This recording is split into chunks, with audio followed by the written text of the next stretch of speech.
back to episode 4 of the Romantasy Rundown, the mini-series where I explore what romantasy is and if I even enjoy it by reading the first 12 months of the Fairyloot Romantasy subscription.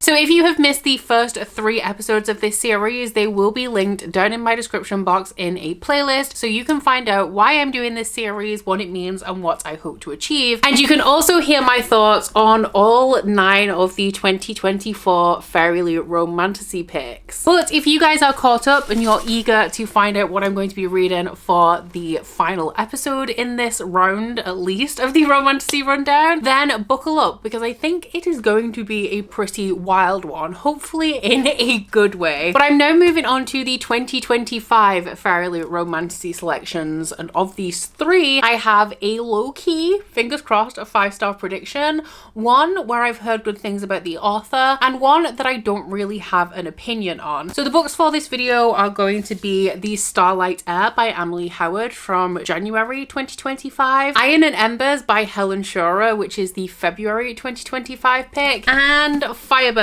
by Juliet Cross, which is the March 2025 pick, except one of these books I'm actually not going to be reading, and that one is going to be our 5-star prediction, which is actually Iron and Embers by Helen Shura. So when I filmed the unboxing for this back in February, a whole bunch of people let me know that there are spoilers in the synopsis of this book for the spin-off series, also of course by Helen Shura. So this one is the first book in the Ashes of Thesmar series. But before the Ashes of Thesmar came the Legends of Thesmar, the first book of which is called Blood and Steel, and that one is actually the book that I'm going to be reading for this video. Now, I believe that Iron and Embers can be read, like the Ashes of Thesmar can be read on its own. However, because of the kind of reader that I am, and because I think I'm really going to enjoy Helen Shura's books, I didn't really want to start here because I generally always read everything in order, and I'm actually really intentional about it and going back and like reading the things. Like, I would never read the Cosmere out of order. The people who think you should start with Mistborn blows my mind, if I'm being honest, even though it actually doesn't matter that much. So I have decided that I'm going to start with the Legends of Thesmar instead. A lot of people have said as well that there is a lot of backstory and world building that you don't really get if you skip ahead to Iron and Embers, so that is one reason why I wanted to start with the Legends of Thesmar. But also, I just want to give myself the best chance of enjoying this series, and I do generally, like I said, prefer to read things in order. Obviously, this series is about reading the Fairyloot Romantasy subscription, which I'm not technically doing here, but I think swapping this book out by an equally as popular book by the same author is a pretty good substitution, and I don't think it's actually going to affect the outcome of this video too much in any way, because I'm expecting these books to be quite similar to each other, and both series, as far as I'm aware, are pretty well loved. The book in this video that I'm hoping to enjoy, because I've heard good things about the author, is the March pick, which is Firebird by Juliet Cross. This one is like an epic fantasy inspired by the Roman Empire.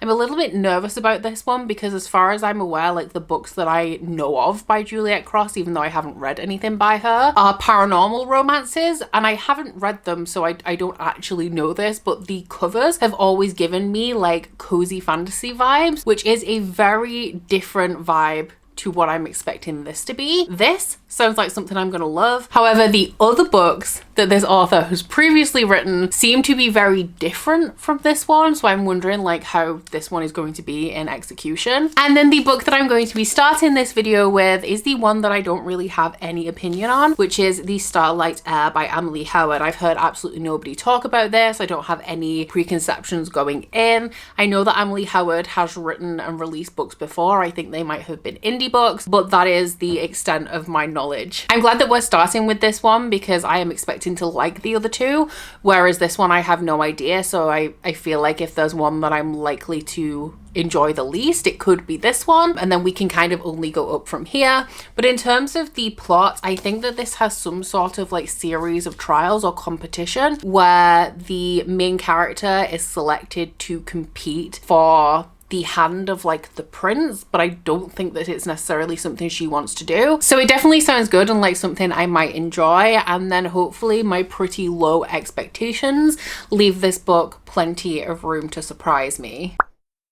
So unfortunately, right now, the Starlight Heir is shaping up to be the worst book that I've read for this series.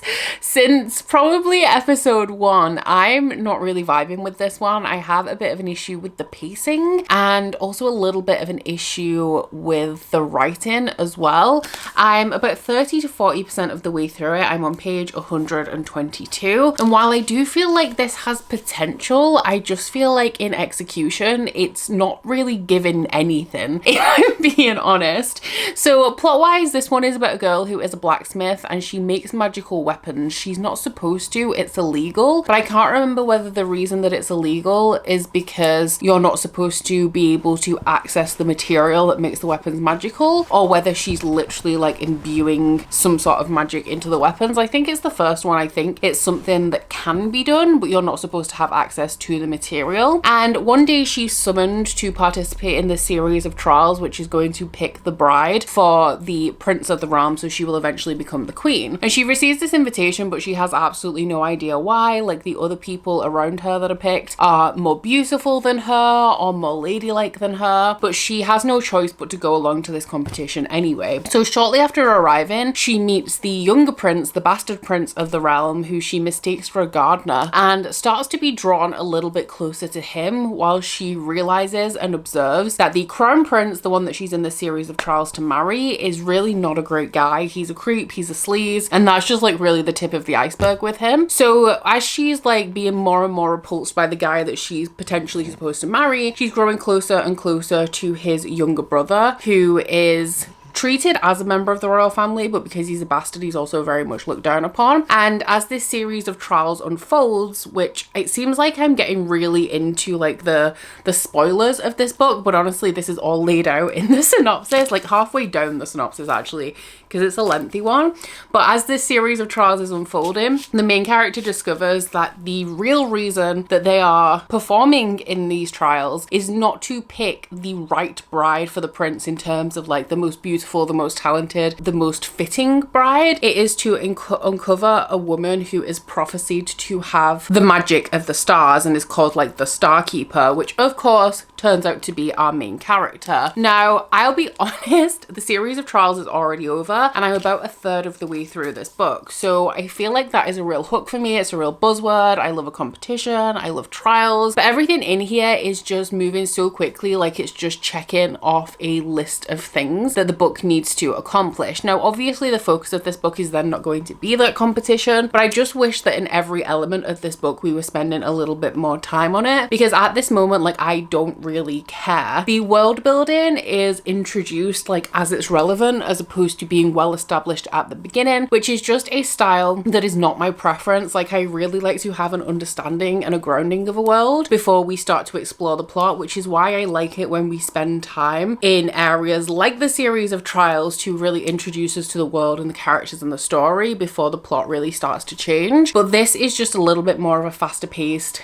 kind of action-packed book than I typically enjoy. Now, something else that's moving incredibly quickly is the relationship between our main character and this younger prince. It's not at a point where it is a romantic relationship right now. They have very much established that they're kind of into each other, although nothing has really happened. But like, we've already had some moments of quite high tension and high action in this book where the characters are saying things to and about each other that kind of implies that they're already like destined to be together forever and head over heels for each other, when truly they've only met for a handful of times. So it's the kind of thing where like they're being held against each other in moments of tension, like moments of peril. So for example, like she is being held over the prince, so like people are saying, if you don't do what we want, then we're going to hurt this girl. And I just don't feel like they're at a point where they know each other well enough for that to be incredibly good motivation to make them do things that are against their best interest and that they really don't want to do. They're already making sacrifices for each other that I feel are far too grand for this point in the book, considering their relationship not only isn't even romantic yet, but they have literally barely met. We've had maybe 3 or 4 scenes between them in this entire book. So I feel like everyone's motivations and actions are coming a little bit too fast without adequate like experience and time backing them. The issue that I have with the writing is that it keeps mixing like this high fantasy, traditional fantasy setting with modern language, and it's not consistent is the thing. So it's not like the backdrop is high fantasy but all of the dialogue is modern. It is that occasionally we will have lines that are more modern than I feel like they should be for this setting, but also stand out against all of the dialogue around them, which I just feel is really bad world building, really bad writing, to not be able to kind of stay in character and stay on theme with the story that you're trying to create. And overall, I just feel like everything is quite surface level in here. Like, things are happening, but there's nothing really behind it. There's no atmosphere in this book. There's no real grounding for any of the events that are going on. So while this story, this setting, these characters have potential, I just don't feel like there's any depth to any of the elements that are making this a book that I'm really enjoying. That being said, I'm not going to DNF right now because the thing is with The Half King, which is the book that I've DNF for this series, is that the writing was just so unappealing to me that I could not focus. I had no idea what was going on. Whereas in this one, like, I'm following it, I'm just not overly invested. So to be fair, if I did DNF this, it probably would be no loss to my life, but for the sake of this challenge and the fact that it's not actually difficult for me to continue, I am going to continue on in this instance, and I do hope it picks up. Stranger things have happened. Maybe by the end of this book it will be a solid 3-star read. However, right now it's not looking too promising, unfortunately. I have read another, I think, around 50 pages of this book. I'm now up to chapter 15. I think, was I on chapter 11 during our last update? Yes, so I've read actually exactly 50 pages of this, and I'm now at the halfway point, and unfortunately it is going to be a DNF for me. I just really don't care. And I'm reading it for the sake of reading it, to the point where when I'm reading, I'm actually thinking more about how I'm excited to not be reading it anymore in a few hours instead of taking in anything about the story. So I feel like that is a very good sign that it is time for me to put this book down and step away from it. This is obviously disappointing because I don't want to DNF. I don't want to go into any of these books to DNF them. But I did say at the beginning of this that if I wasn't enjoying anything, then I would be DNFing it as I would for any other project I do on my channel or for any other book that I read. And I feel like I've given this more than a fair chance, making it up to the halfway point when I haven't enjoyed it pretty much from the very first chapter. When I DNF'd The Half King, I did decide that for the purpose of our star ratings, we would be counting DNFs as a 1-star. I don't rate DNFs, so in terms of my own records and like Goodreads, I will not be rating this or even adding it to my Goodreads at all. I do not record DNFs aside from to like make a list of books that I DNF. They don't contribute to my statistics or the amount of books that I've read in a year. But for the purpose of this series, it is going to be a 1-star read. And I just truly feel like nothing is given the depth and attention that it could be throughout here. I really like, one of the things that really irritates me is those modern lines of dialogue that are just so out of place amongst even the rest of the dialogue. Like, it's the lack of consistency is the issue more than anything, because that signifies to me that this isn't a stylistic choice. Like, this is a break of character and a lack of commitment to the atmosphere and the tone of the story. It's interesting as well because the last book that I read for this series was Heavenly Bodies by Amani Eriyu, which was our first 5-star. And when I was talking about that book after I'd finished it, I was saying about how I loved that Amani Eriyu had made the world feel so fleshed out and so real when it was a world that was based on like the zodiac and the stars. And as somebody, like, I love celestial shit, okay? There was so much room in that book for it to feel gimmicky or like surface level, and I feel like Amani Eriyu really steered away from that and did the magic system in the world and the atmosphere justice. Whereas this one, which is also a magic system that is built on the stars and is like celestial in nature, 100% feels like a gimmick that lacks any depth or substance. And this whole thing was just a wash for me. It's one of those things where like this book could have been so much worse. It really could, but it's actually the mediocrity beauty of this, the way that I feel none of the elements of this book were executed well, is what makes it such a flop for me overall. That being said, if you do like faster paced stories, if you like fast, quick, snappy plots where we're always kind of moving on to the next thing and keeping the story flowing, you might enjoy this one, and you'll definitely enjoy it a lot more than I did. In terms of the romance though, it is still a slow burn. Like at this point, halfway through, we haven't really developed anything aside from minor feelings. Something that I did forget to tell you in the last update though is that we have an extra element to this book where every so often we have a chapter from a shadowy presence that is almost visiting our main character in the night, and that is where we have some like very slightly like erotic dreams with this shadowy presence, and it never really goes very far and it never really gets too explicit, but it is generally kind of like heading in that direction. And there is a mystery throughout here, like who or what this shadowy presence is. And also the one thing that I would potentially keep reading this for, like the only thing that intrigues me, is I want to know what role that is going to play in the plot, especially when we already have this love interest that is being set up of this bastard prince, and I don't think that they're connected. Like I don't think they're the same person, so that's the only point of intrigue in here for me. I would say that it feels like quite a plot driven book in how fast the pace is, but the downfall for me in that is that I definitely feel like romance, for me to enjoy it, should be character focused, otherwise I have absolutely no connection to the relationship, and in this I just had absolutely no connection to anything. So I obviously can't give this one a spice rating because I didn't finish it, but based on what I have read so far, I would hazard a guess at this being a 2 or 3 on the smutometer, because we haven't had anything overly explicit throughout here, so I would say that that makes it hover around the 2 mark. But then we have had, like, one of her friends makes a lot of suggestive comments, and then we also have these kind of like dream elements that keep popping in, as well as some of the main characters' thoughts towards the love interest, means that I would probably sit this around the 3 mark so far, assuming that there is at least 1 or 2 spicier scenes to come down the road, although none of the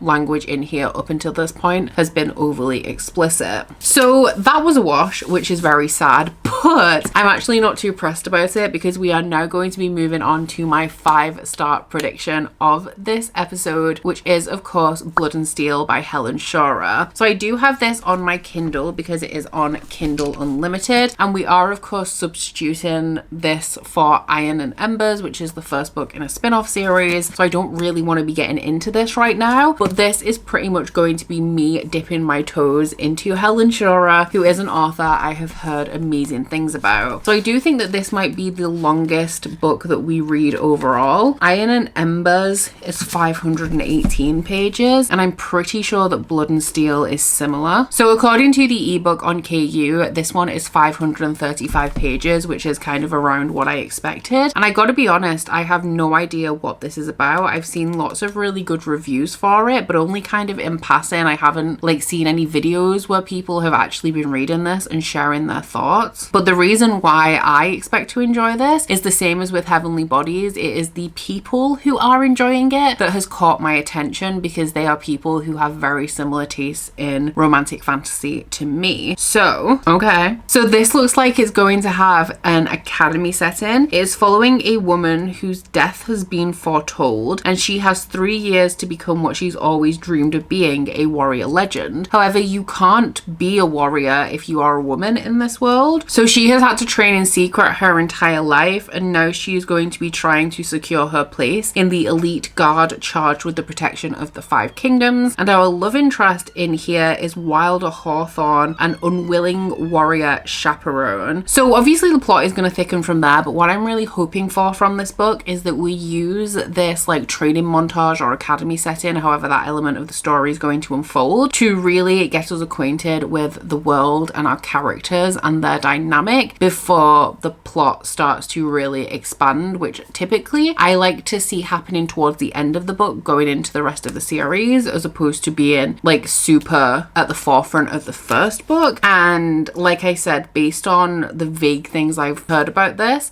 I feel like it is going to be that kind of story, so keep your fingers crossed for me, because this one is the one that I'm looking the most forward to, or have been looking forward to the most, alongside Heavenly Bodies, from the entire first 12 months of this subscription. So I'm 35% of the way into Blood and Steel, and so far so good. This is pretty much going exactly as I anticipated regarding things like the pace and my enjoyment of it, which honestly is excellent news, because after DNF and the Starlight Heir, like the couple of books that I'd finished before that weren't really doing it for me. They weren't great books, so following that up with a DNF had left me feeling a little bit slumpy, and I was like, honestly, do I even want to ever read a book again?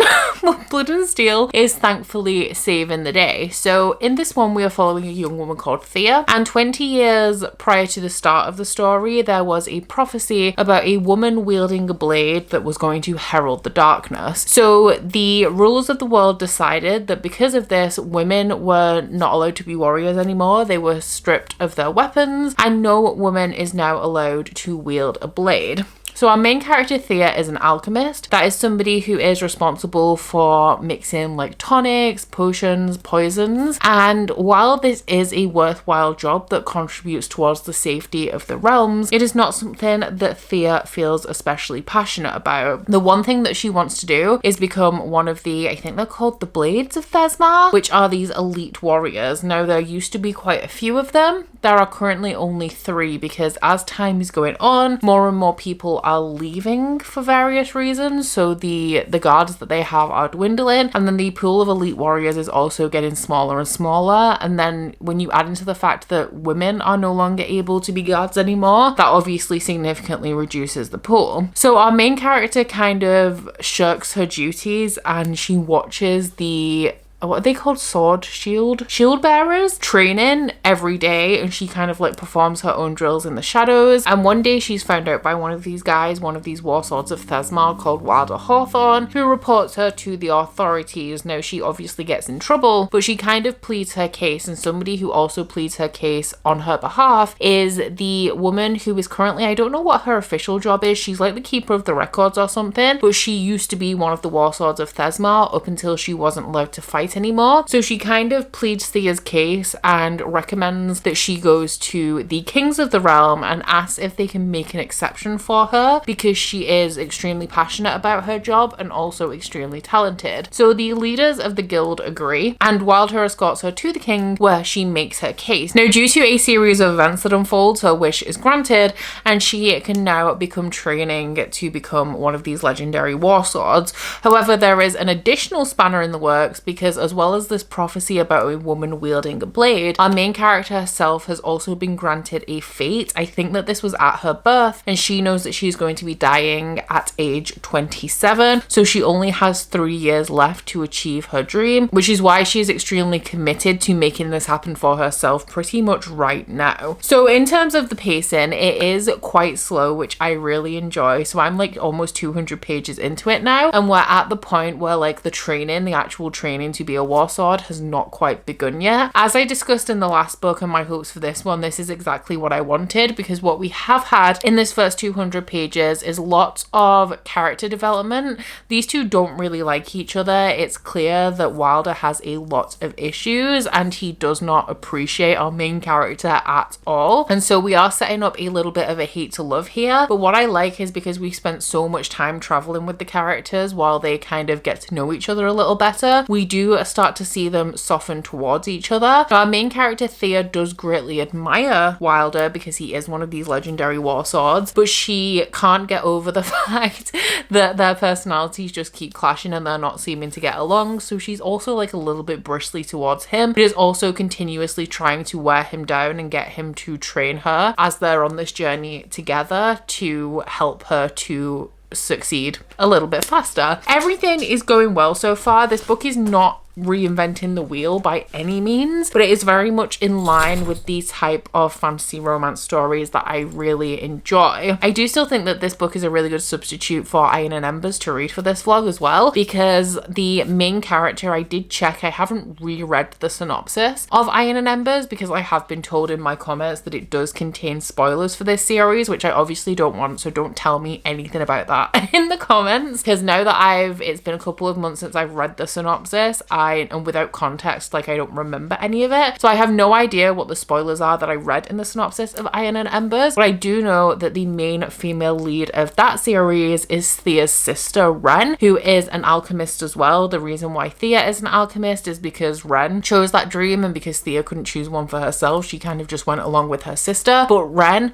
loves being an alchemist, like she's really passionate about it, and I'm also excited to see that unfold in her own story when I get to the spin-off series. If I do, I feel like it's a given at this point. Like, this so far is set up to be a series that I really enjoy, and like I said, it's not doing anything especially unique or especially new, but it is very much in line with a lot of my favorite, like, indie especially fantasy romance series, like From Blood and Ash, which I eventually stopped reading because book 3 was awful, but the beginning was good. And then we also have like the Bridge Kingdom series, the Claire Saga series that I started as the first book, A Touch of Darkness or A Touch of Poison, and the Kingdom of Crows series by Olivia Wildenstein. So far it is pretty in line with a bunch of other fantasy romance that I love, so I only have good things to say about this book so far. I am 70% of the way through Blood and Steel right now, and I am still thoroughly enjoying it. And you know why? It's because the romance is like barely present, which feels like a really weird thing to say in a romantasy vlog where I'm trying to figure out what it is exactly that I enjoy about one of my favorite genres, which I do love fantasy romance, romantasy. Like,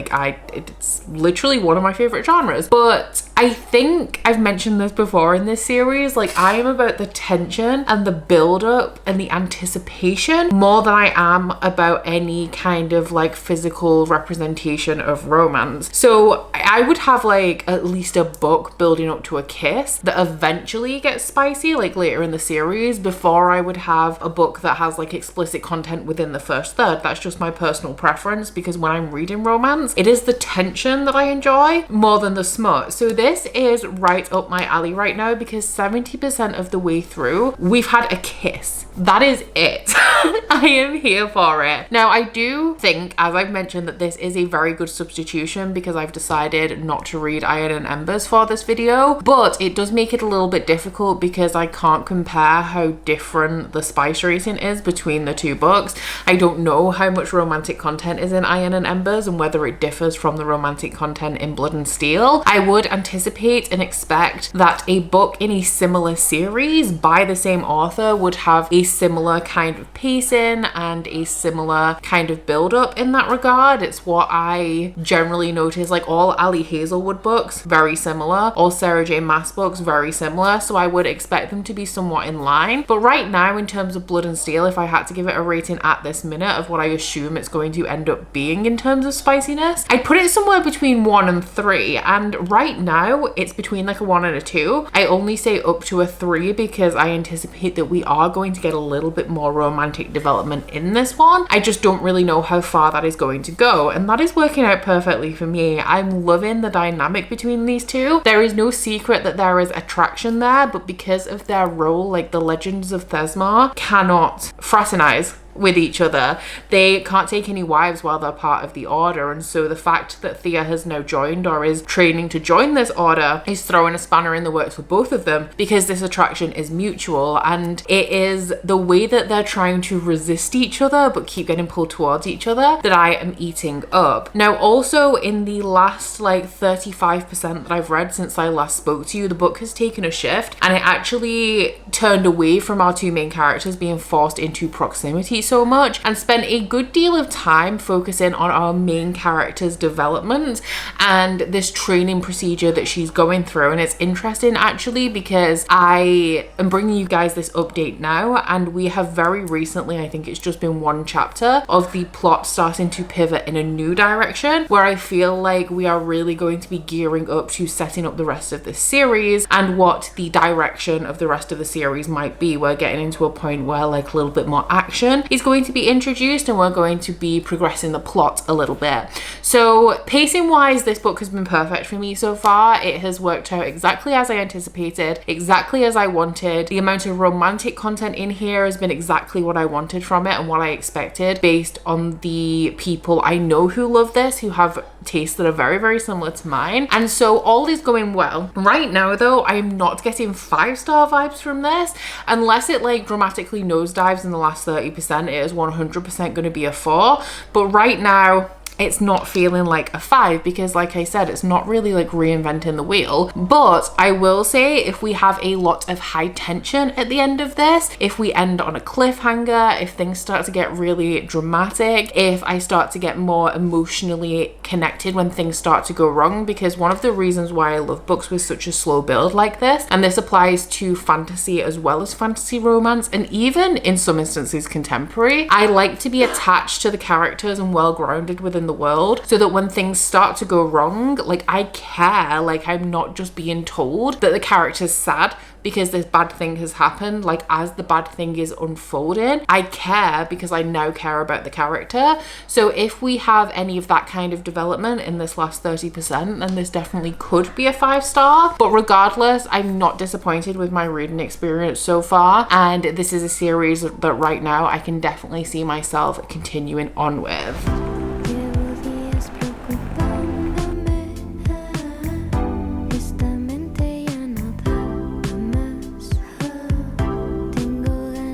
So I finished Blood and Steel and I enjoyed it a lot. It was not a 5-star read for me, unfortunately. However, I'm not really disappointed because I did still thoroughly enjoy this one, and I ended up rating it 4 stars.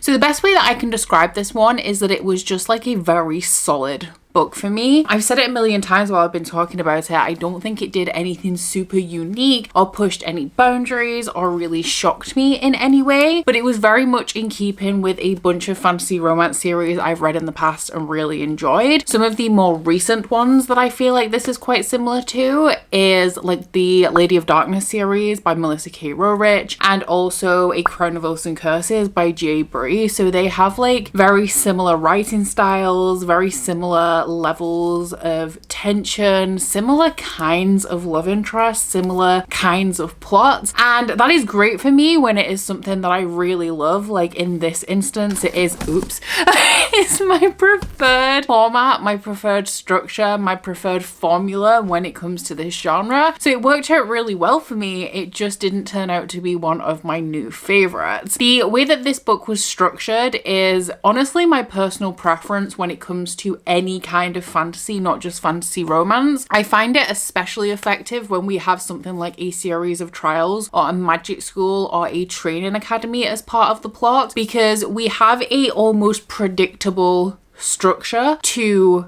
follow throughout the first book. While we are getting to know the political climate of the world, we're getting to know the characters, their past, we get to see them forming new relationships in this new setting they've been thrown into, but we're not really getting into what the bulk of the series is going to be. So other series that aren't fantasy romance that have followed this structure are like the Ending Fire series by Sarah Ella Reefy, Nevernight by Jay Kristoff, Red Rising by Pierce Brown, and actually the particular way in which the military warrior academy series of trials element unfolded in here actually reminded me a lot of Red Rising and also The Will of the Many. Not in that they are comparable books, in that like I wouldn't necessarily recommend that you read Blood and Steel if you love The Will of the Many. They're very different stories, but the execution of this particular trope felt very similar, where like I guess the main bulk of it is more of like a field-based mission than it is an isolated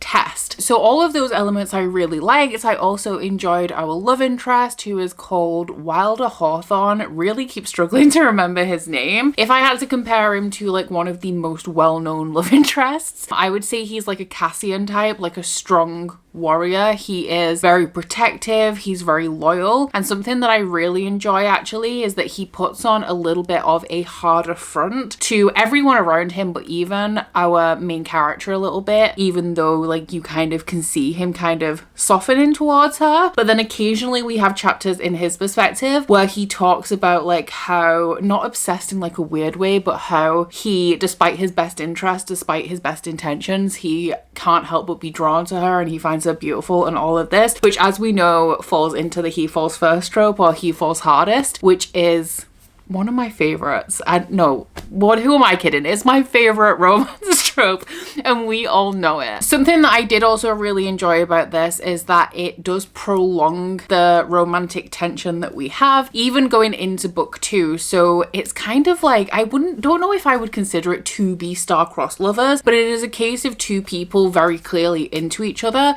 but because of various obstacles and various developments, they keep being pulled apart in ways that they are forced to be in each other's proximity, but they can't act on their desires, which prolongs the tension and the anticipation, which, as we've discussed, is my favorite element of the romance. So in terms of the spice rating on this one, I would put it between a 2 and a 3. I think I'm going to go with a 3 on this one, purely because there is some explicit language used, but in terms of the amount of explicit content we have a couple of kiss, like, makeout scenes, and then we have like one full explicit, like, spicy sexy scene, and the language for the most part, like, it's not overly explicit, but some explicit language is used, which is why I would say it's between a 2 and a 3, but just because of the small amount of explicit language, like, I guess we'll call this one a 3. But it is definitely, once again, within my preference that we've discovered throughout this series, which is around the 2 or 3 rating. So I am very happy to say that I enjoyed this one. I am definitely excited to be continuing on with this series at some point in the future, before moving on to the Ashes of Thesma series, where we will be following our main character of the Legend of Thesma's sister Ren, who is an alchemist. Now, I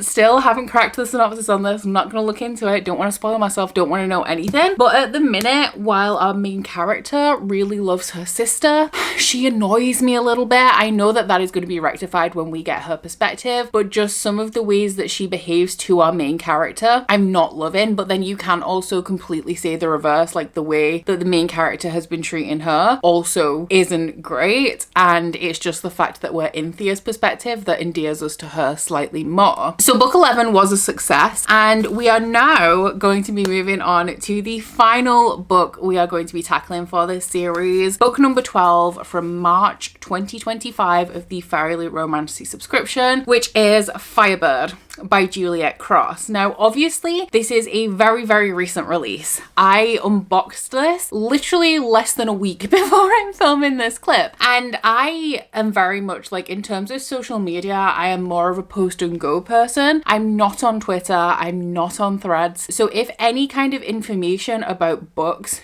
is presented to me, it's normally like trickled through in my comments section or in my Patreon or something like that. And it has come to my attention recently over the last couple of days that there is quite a bit of controversy surrounding this book. So I've looked into it a little bit just so I kind of know what I'm getting into, but I haven't looked into it enough that it is going to necessarily influence my reading experience, because I was going to read this book anyway for this video. I wanted to know the kind of things that I would be facing, but not the details, so I could kind of be prepared, but also be open-minded, because I find if I know too much information about what people don't like about a book when it comes to controversial topics, then it tends to taint the book for me. And if there's even like a bit of it that I'm not enjoying, I'm so quick to DNF, because I'm like, well, I don't want to deal with all of this other stuff that's coming anyway. So I've tried to give myself like a little bit more of an unbiased reading experience of this. Now, when I unboxed this one, I was quite excited about it. I don't remember exactly what it entailed, but I know that it is inspired by the Roman Empire, which I love. Some of my favorite books outside of fantasy romance, once again,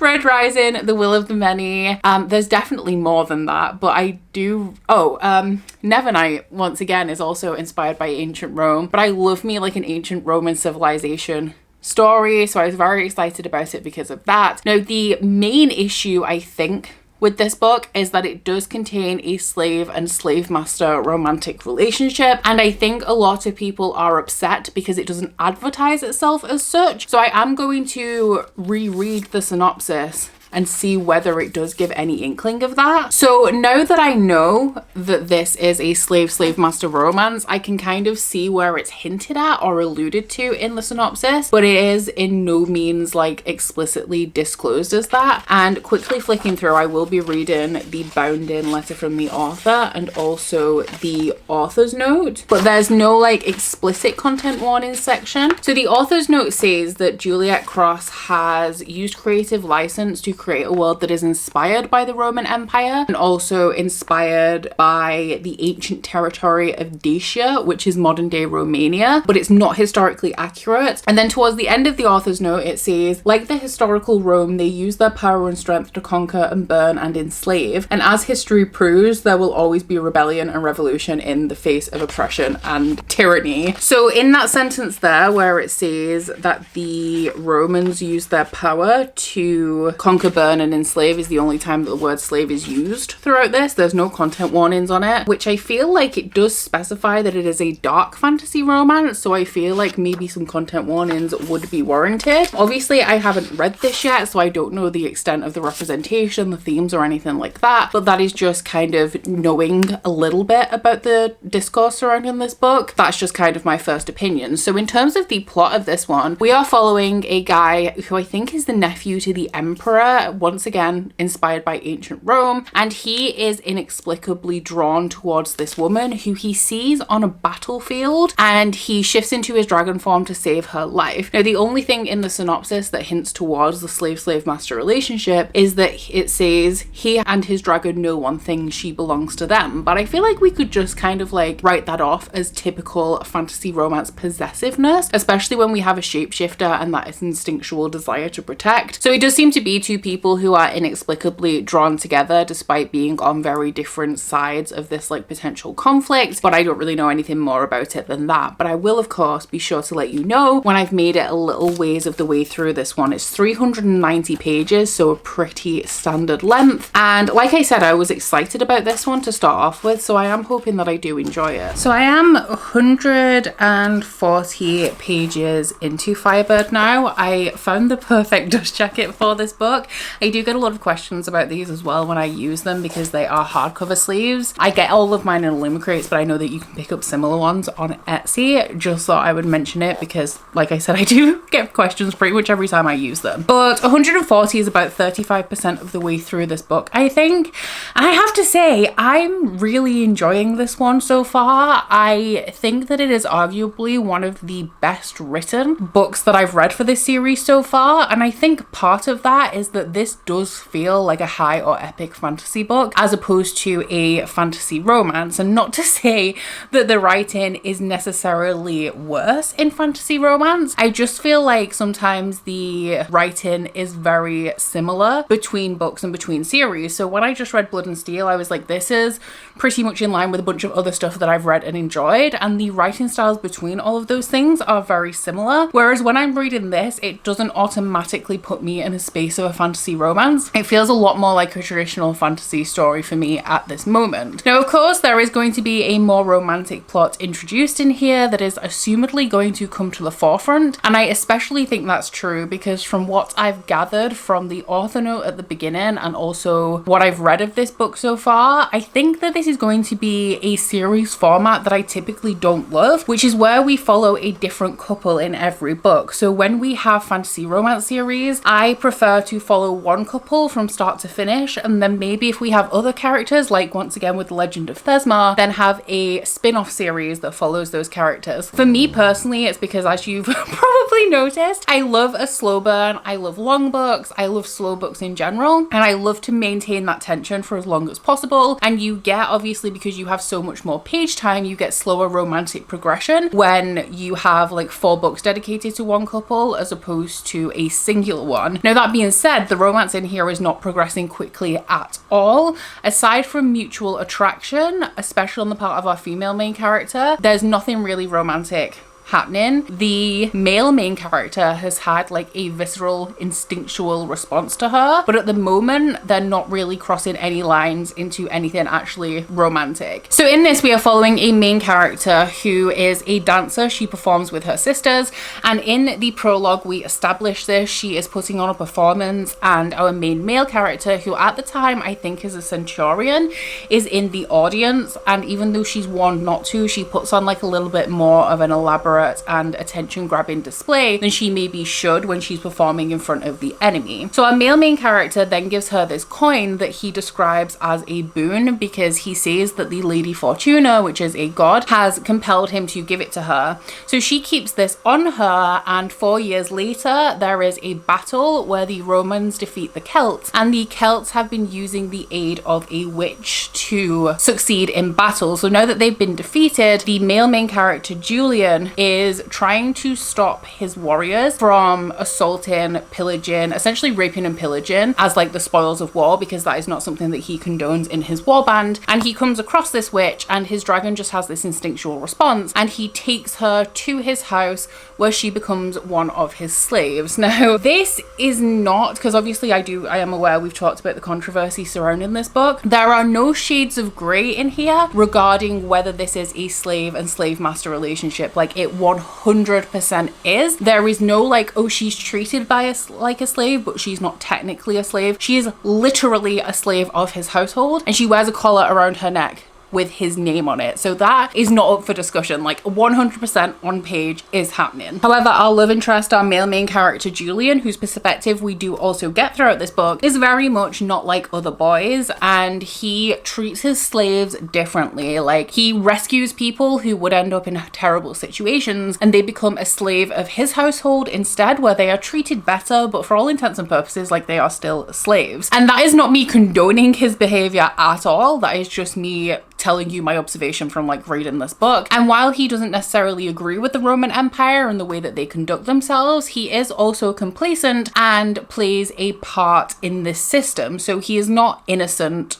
by any means. When it comes down to whether this book is problematic, which typically is not something I usually discuss when I'm talking about books that have been deemed problematic, I have made a whole video on this in the past when we're talking about romance specifically and whether you should read things that are problematic, because personally I don't think that problematic books are a bad thing inherently, because they promote thought, they promote discussion. And I also think that having a world where nothing is problematic presents a really sanitized, unrealistic portrayal of a world that doesn't actually exist, because you stripped anything deemed problematic out of it. I also think that when we're talking about romance specifically, but also literature in general, having books that deal with darker themes or they deal with problematic, and I'm putting problematic in quotations because things are labeled as problematic, which covers like a whole wide range of issues that a book might have. But having these types of themes in books creates a safe space for readers to explore these themes in a way that is not harmful to the real world. And books are also fictional. They definitely can inspire people, they can incite feeling and promote, like I said, thought and discussion, but they are ultimately fictional. And when we are talking about books directed towards adults, which this book is, adults are supposed to read or consume media with the ability to differentiate between fact and fiction and not internalize the beliefs of a book and kind of make them your own. You're supposed to be able to differentiate between what is wrong and what is right, but then the discussion kind of deepens when it's like, how has the author dealt with it? Are they romanticizing slavery? This is a romance, so kind of. Are they promoting slavery? All of these questions, I feel, are not ones that I am equipped to answer, because it is not my job to kind of judge people morally, and that is why I personally will never say that you shouldn't read a book because it is quote unquote problematic. All that I do is receive the information around me and make my own decisions about the content that I would like to consume, and all I am doing is informing you about content so that you can make an informed decision about the content that you consume based on your own thoughts, beliefs, and feelings. Now, all of that being said, I think that the issue with this book right now is that it has not been marketed accurately, because if this was signposted in the synopsis, if it had content warnings, if it had an author forward that told you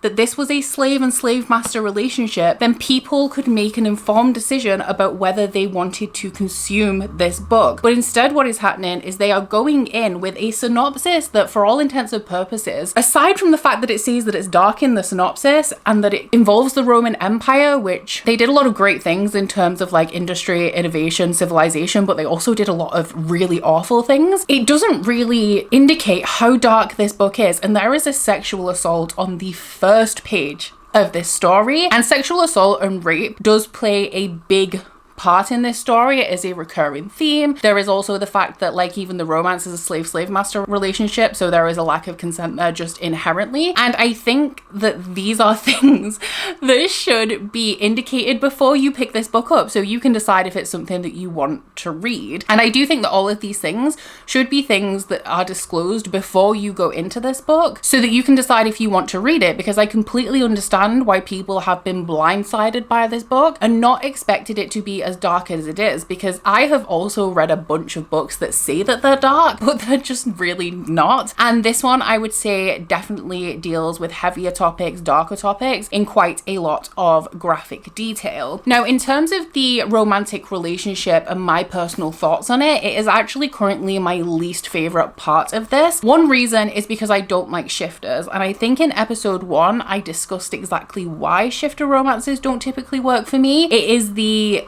animalistic, instinctual, almost like aggressive possession element. And I can actually read you a section from chapter 1 where the romantic interest, Julian, fell directly into all of the things that I don't like about shifter romances. So as I mentioned, this is on page 29, so not really a spoiler, but he sees her on the battlefield and she is, full disclosure, about to be sexually assaulted by one of the people who he doesn't like, but is like a commander within his army. And he intervenes and he sees her, recognizes her, and has this like animalistic instinctual response where he shifts into a dragon, and it says treasure. So this is like his dragon perspective. Slicing into the world I roar, the grey half man shakes with fear. So half men are the Romans that have half shifted into a dragon. So they're not like fully in their dragon form, but they're not in human form either. As he should. He is no dragon nor man. He is a vile creature who planned to defile my treasure. He must bleed, he must die. I open my jaws and snap him in two where he stands, then fling his carcass into the trees.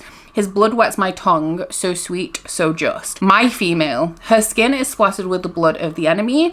Pleasure throbs up my throat as I gaze upon her. She stands, a fierce treasure I have. She wants me to take her away. Opening my wings, I wrap her in my talons. I lift into the sky and carry her towards my lair where she belongs. So that whole vibe is something that I'm not personally into. Now, as I referenced, I have made a video regarding problematic romantic themes specifically in the past. And in that, I talk about kink shaming and how kinks all often develop in ways that you don't expect. So you can be not a bad person, but you can have kinks that lean a little bit darker or don't quite make sense. Sometimes because of trauma that you've suffered earlier in your life. And like, they don't have to make sense. Like, the things that you're into don't have to make sense. Like, sometimes it just happens. And while I personally am not into a slave master dynamic, I know that other people may be, and I personally don't feel like I can morally judge them for that. Just like I will never like morally judge people for picking up and enjoying problematic fiction, because I think that you can also enjoy things and acknowledge the fact that they're problematic at the same time. Like, it doesn't have to be I hate it because it's problematic or I love it, it's not problematic. Like, you can say this is problematic because of these reasons, but I still enjoy it because of these. So personally, like, this whole shifter thing in general is not for me. And also regarding the slave master dynamic, I don't like when women are subservient to men in any way outside of the bedroom in books. So in our main character's role as a slave in this book, she has to do things like dress him and shave him, and he tells her to do these things and like directs her on how to shave him. And that gives me the ick a little bit, which does tie into the slave master dynamic, which, as we're discovering, is not really something that's working for me. But also in any element of a romantic relationship outside of dominance or submission in the bedroom, that's something that I don't really like in a romantic relationship. There is a measure of defiance within our main character, and I also don't think that this book condones slavery overall, because I'm pretty sure that the overarching theme of this is going to be toppling the Roman Empire. At least that's the vibe that I'm getting. I'll let you know by the end whether that is true. Whether it is executed well is a different matter, but I think that the intent of the author was not necessarily to like, the author doesn't think slavery is good and that we should all do it, you know, is what I'm getting at. So that was a lot for like a 30% check-in, but because this book is such a hot topic right now, there's no way of really discussing it without discussing the fact that people are talking about it. Like I said, I have not delved right into the discourse and the full details of what people are talking about. I've just skimmed the surface, but one of the main reasons for that for me is so that I could read this and kind of make my own judgment on it. But I do also acknowledge that the themes of slavery are ones that will impact different cultures, different people differently based on their trauma and their generational trauma in a way that they don't affect me. So my opinion on this is also not especially valid. But in terms of this being a fantasy book, I'm liking it. The romance, I'm not a huge fan of. So it's pretty late. I've just got off sprints with my patrons, but I wanted to bring you guys an update before I went to bed because I have made significant progress in this. I'm 272 pages into it. The last sprint did just end mid-chapter, but I'm, I think, just under 70% of the way through. This book is like 380 pages in total, and I'm on page 272, so I've got just over 100 pages to go, and I'm still very much enjoying it, but I am also still very much more into the plot than I am the romantic relationship, which the good thing about fantasy romance in general, not in every case, because as we've been going through this series, we've been discussing that some are more plot focused, some are more romance focused. I would say that this is potentially a 50-50 split, but also it's definitely not romance dominant, I would say. We have a good amount of plot going on here, and I'm actually interested to see how this would lead into later books in the series following Melina's sisters and what role they play, because she talks frequently about how, I think it's her grandmother, predicted or prophesized that herself and her sisters would create like a new world where people would be safe. So I'm assuming that they all have a part to play in the topple of the empire, but I don't know whether it's going to be like each sister has a Roman lover. I mean, I feel like it has to be because of the whole dragons thing. And something that is currently very underutilized in this book is the dragon glossary right at the beginning, which tells you the types of dragons and like their abilities and what each color of dragon means. They're called like the dragon houses, and Julian is of the fire line, the fire red line, which are the strongest. And aside from that, like when we're meeting different members of society, it'll be like, oh, they're part of this line, but aside from that, like it's not actually super relevant. We aren't getting a whole ton of actual dragon representation in here at the minute outside of Julian. And I guess considering this is a book about the Romans and their conquering and being at war, we are currently not getting a ton of battle scenes, which is why we're not really seeing anybody else's dragons apart from Julian, and then occasionally they'll be in like half skin, which is where they've like half shifted. So I do feel like there's definitely scope for that in later books, and I am then assuming that the male main characters in each book in this series are going to be Romans. I do know from the bonus chapter at the end of this, because I flipped through to see how many pages there is a bonus chapter that is a Fairyloot exclusive, and then there is also the first chapter of the next book, which follows Melina's older sister, and then I assume there'll be two more following her younger twin sisters. But I'm particularly interested in her older sister because I think that her husband was killed at their wedding, which was the kind of kickstart of the Romans destroying their particular home and their particular family. So I'm interested to see kind of like where her storyline goes from there. But I don't love the romance, and it kind of, is it because of the tropes? It was a little bit at the beginning because I wasn't really vibing like in situations where they were put in close proximity with each other. I didn't like it. But then I actually think that while the progression of the romance was quite slow, when it happened very quickly. And I don't feel like I care about this man the way the main character cares about this man. I actually, in terms of like my involvement in the book, like I don't think that he's particularly attractive. I don't think the way that he behaves and carries himself is attractive to me. His physical appearance based on the end paper art and his description is not attractive to me. And so I feel like that is also hindering my connection to the romance in here. Something that I do really like though is how the Roman society is portrayed in here. I actually really appreciate that Juliet Cross has not shied away from the cruelty of the empire, especially like in its later stages and the way that it's depicted depicted here. I know that it's not historically accurate. I'm also not the biggest historical girly. Like, I don't know all the details, so I don't know like exactly where creative license has explicitly been taken and what is pretty like well known and realistic for the Roman Empire, despite the fact that I love Roman Empire books.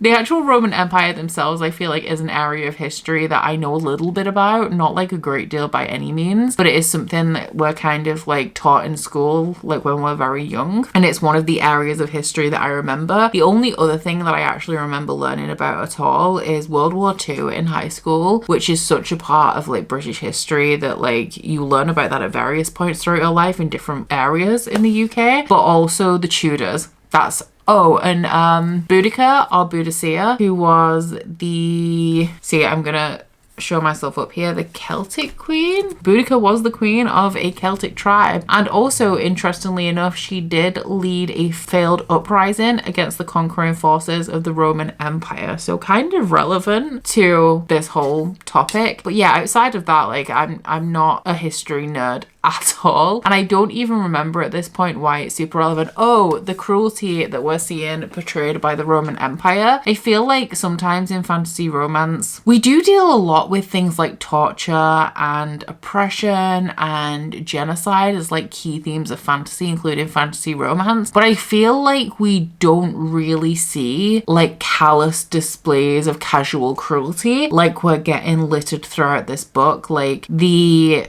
characters are not necessarily two-dimensional, like the supporting characters or the bad guys are not necessarily two-dimensional. They're not as fleshed out as they could be because we don't really get their perspective or anything like that, but I wouldn't say that they're like one-dimensional flat characters. They have a little bit of something to them, and they're also utterly irredeemable because I feel like sometimes with the bad guy or the villain of a story, you get the villain monologue, like, I'm a bad guy and I do bad things because of this, whereas these people just do bad things and they don't even make a big deal about the fact that they're doing them because it's not a big deal. It's just a regular part of their lives, like oppressing and abusing the people around them. And I feel like that really helps to build the atmosphere in this book, which I am also enjoying. I feel like a criticism that I'm going to end up having of this is that I wish there was more plot because I'm so into the epic fantasy element of it as opposed to the romantic element of it. And actually, because we discussed this when we were talking about the Beast of Briar series, which is Bonded by Thorns, right? Some more words that I do not want to see in smut, and these are words that you would only really see in smut, I guess, but they're the words that I don't want to see. Slick slit. Didn't like that. Did not like that. That was not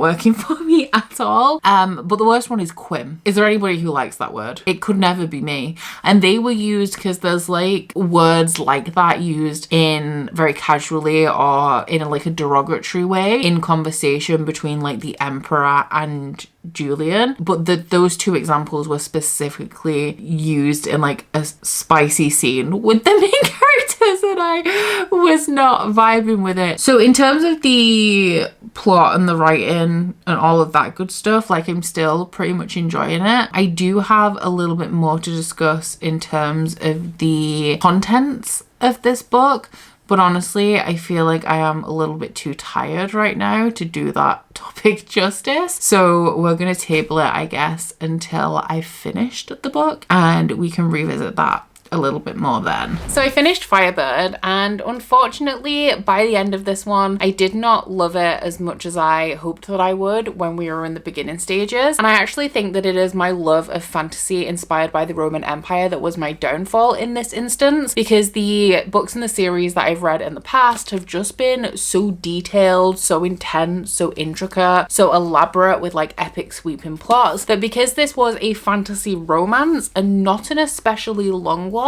I felt like the romance detracted away from the elements of the story that I really cared about, and because the romance wasn't my favorite, I was just really wanting more of the politics and the fantasy and the plot and overthrowing the empire and less of the romance and the smut. And in terms of the spice on this one, I would give it a 4 chili pepper rating. It is slow to start. There is explicit sexual content throughout, but in terms of the spice, like the smut between the main characters, it is slow to start, but when it is introduced, it is pretty frequent throughout the remainder of the book. It is explicit in nature, there is some dirty talk in there, and then something that I didn't know how to account for is the fact that there is just like explicit sexual content throughout here that I wouldn't consider spice, so I'm not including it in the rating, but it is also still there. Like there's scenes that aren't supposed to be like romantic and aren't there for like reader's pleasure, I guess, that are dotted throughout this as well. Regarding that, actually, I know we were talking about how this book deals with some dark themes and topics. I actually don't think it is the topics themselves that are particularly shocking, although I still do definitely understand why they are ones that some people just typically do not want to read about. I actually think it is how casually they are littered throughout the book that is taking people by surprise, because it is done to shock the reader. That is definitely the intent, but it's also supposed to, like, it's intentional. It is to highlight the cruelty and the callousness of this regime before we try and topple it. So it is very much intentional, but it is more casual than I feel I typically see, especially when I'm picking up fantasy romance. And I feel like with this subscription in particular, Fairyloot have gone a little darker than they do typically with their regular picks. I actually personally think Nectar of the Wicked is darker than this one, and I actually think that that one shocked me a little bit more with the themes and like the levels that it went to than Firebird did. And I actually did say when I was talking about that book in I think episode 1 that I thought that the torture scenes in there were a little bit too gratuitous for me, and I ended up not liking the book as much because of it. Whereas in terms of the topics and the themes discussed in here, I guess as an epic fantasy reader, as somebody who has read all of these series, like Red Rising has a lot of like gore and torture and like shocking scenes in it. Game of Thrones has a lot of like gratuitous violence happening in the background. I was less shocked by that content, especially when I started it and it had more of the tone of a fantasy than it did a fantasy romance. And as I mentioned in the last clip, I actually really didn't mind having these little things scattered throughout the book to highlight the cruelty of the empire, because I felt like it actually added a little bit to the atmosphere and dimension to the story. Now, while we are on the topic of the discussion surrounding this book, there is something that I had heard about this book that I haven't addressed yet in this video. And like I said, I didn't do a whole ton of research. I essentially watched one reel and I scrolled really quickly through some Goodreads reviews. And the main thing that I was seeing in Goodreads reviews, as you always have when a book is controversial in any way, is there will be a bunch of people who will just give a 1-star review and be like, I'm not reading a book about, in this case, a slave. So that was the most frequent thing that I was coming up. But in the one reel that I watched, I saw that the person mentioned that the main character was a person of color. And if that is the case, then that does raise a lot more issues than just a slave master relationship, because it's an interesting choice for a white woman to write a story where a person of color is enslaved by white captors and then ultimately chooses to forgive them because she falls in love with them. Like, it's an odd choice, I gotta say. And I got halfway through this book and I was like, is this a person of color though? Like, I'm not getting that vibe from this book. So I went to my Patreon and I asked if I'd missed anything, and somebody said that they believed from reviews that they'd seen that the main character was Romani. And I was like, but she isn't Romani, like she's Dacian, and Dacians come from what is now in the modern day Romania, and that isn't Romani. Like, at that point in time when the Roman Empire was around, the Romani people, I'm pretty sure, had not migrated to Europe yet. So I did some research because, as I have discussed in this video, history is not my strong point. Geography also isn't my strong point. And I discovered that for all intents and purposes, the Dacian people were white. They typically were very light skinned. They had blue eyes, which is not how our main character is described or portrayed. She has green eyes and she has long dark hair. The only reference in this book to her skin color is that she is bronze, which can mean anything from being a person of color to having a tan. So I went back to the prologue and I reread it, and I do understand why people believe that she's Romani, because it seems like a very stereotypical representation of the Romani people. And the first time I read the prologue, I was getting like more like circus vibes, because the main character is kind of like preparing to perform a dance, but like the more you get into the prologue, the way that she's dressed is in like stereotypical like belly dance attire. She has like coins attached to her top and attached to her skirt. The way that the dance is described seems similar to belly dancing. And then you find out later, like as she goes backstage, like her people live in caravans in her village, like they all live in caravans. And so it is kind of giving Romani, but then aside from that, that is not relevant at any point throughout the story. So I have questions. I'm genuinely confused about this, because based on what the author says about where this character is from, like she should be white, but then based on the beginning, like she's Romani, and if she's not Romani, why are we appropriating the Romani culture for the sake of aesthetics? And then if she is Romani, why are we saying she's Dacian? And then that has so many implications for the slave master relationship that don't exist if she is white. And then why would you make that choice when you could just not make that choice? Because the thing is as well is that aside from the main character caring about her family and caring about her village and the home that she's lost, her actual culture and background and heritage doesn't actually play a great deal of a role in the story. And if this book did not have a prologue, we actually wouldn't even be having this discussion. It's made even more confusing by the artwork, both in the Fairyloot edition and on the original cover, because I would say that based on this, once again kind of ambiguous, and I do say this as a person of colour that is often told, oh my god, I thought you were white. But like, she could be tanned, she could be a person of colour, but then if you look at the regular cover,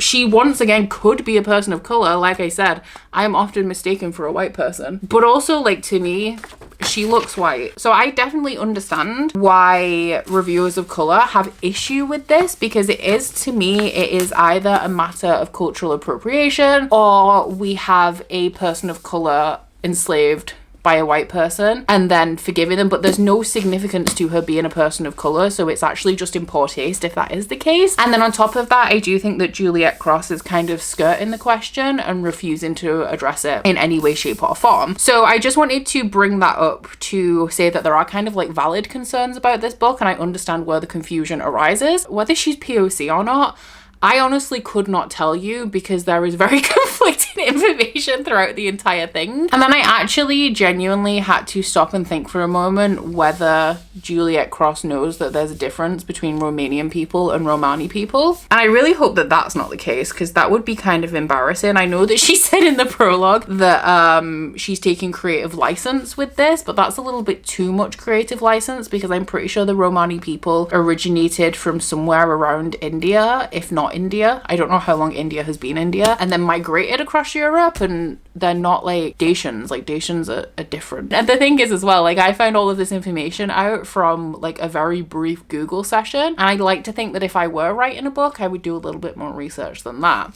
So just a little bit more background information on the discussions surrounding this book. In terms of the topic of it being a slave master relationship, for me, I definitely feel like that should have been disclosed ahead of time. And actually, in terms of the conclusions that I'm drawing from this episode of the Romantasy Rundown, I am going to be making a wrap-up video where I talk about all 4 parts of this series as a whole, how I now feel about romantasy after having done this challenge, what I think romantasy is as a genre, and all of that stuff that we set out to find out at the beginning. But I do think there's something that I've learned specifically in this episode is, once again, just reinforcing my opinion that publishers mainly care about making money. And like, do I blame them for that? I wish they had a little bit more integrity and put more things before their bottom line. But I also understand that they're a business, so I'm not surprised that they're mainly out to make money. But in the case of Firebird, I just really think it would have been better for everybody concerned had they put content warnings at the beginning of this book. Some books do it. It's not a big deal. Like, it's not unheard of. And in this case specifically, not only does it benefit the reader because it's protecting the reader from being blindsided by content that they don't want to read, it also protects the book because the people who continue to go on and consume the book are people who actually know what it entails and want to read it. Now, on that note, actually, I was doing sprints last night and one of my US patrons mentioned that on the US edition of the book, it does say that she is a captive within the synopsis, but I've read through this like an extra 3 times and it says absolutely nothing of the sort on the UK dust jacket. It says that he saves her, and the only time the word captive is used is right at the beginning here where it says a conqueror captivated, as in like he is captivated by her beauty. And then for her it says a witch prophecy to save them all. So still on the UK edition, no indication of the content of this book. And in terms of my rating, actually, because I haven't told you that, I ended up giving this one a high 3-star. I just really wish this wasn't a fantasy romance, and obviously that's ridiculous because I knew that it was, but I think I would have enjoyed it so much more if we didn't spend so much time on the romance and spent more time on the fantasy, or if this was a series where it followed the same couple for all of the books, because then we would have spent more time on the fantasy because we didn't need to advance the romance as much as we did throughout the course of this first book. I don't read bonus content really ever, but I did skim the first chapter of the next book that was at the back of this just so I could see like what the vibe was maybe going to be. And we are following her older sister. The love interest in that book is going to be who I predicted would be a love interest of this series, which is interesting. But I think we are once again going to be following a slave master relationship, so I think that that is going to be consistent through the entire series. And honestly, I liked this book enough, but I don't think I liked it enough to continue. I do think I am going to hold on to this one for a little while though, while I make my decision, because I did enjoy it and I also really like this edition. So that concludes not only episode 4, but also the entire vlog portion of the Romantasy Rundown. So in episode 4, we covered the last 3 books, the 2025 books of the Fairyloot Romantasy subscription, or did we? Because I DNF'd this one. I didn't even read this one, and this one I spent so much time talking about